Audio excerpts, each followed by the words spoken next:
How to make your Lemon8 account private. Hello guys and welcome back to the channel. In today's video, I'm going to guide you that how you can make your Lemon8 account private. So to begin with, you need to open your Lemon8 application on your device.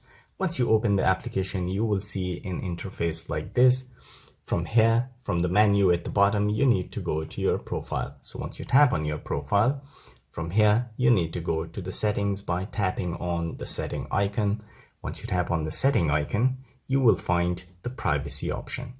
So once you tap on the privacy, it will bring you here and you will see private account. With a private account, only followers will be able to see your post. Your current followers won't be affected. So here, only your followers will see what you post, it will not be a public post from now on if you enable this one. So if you want to continue, just tap on here, and from here you need to tap on switch to private.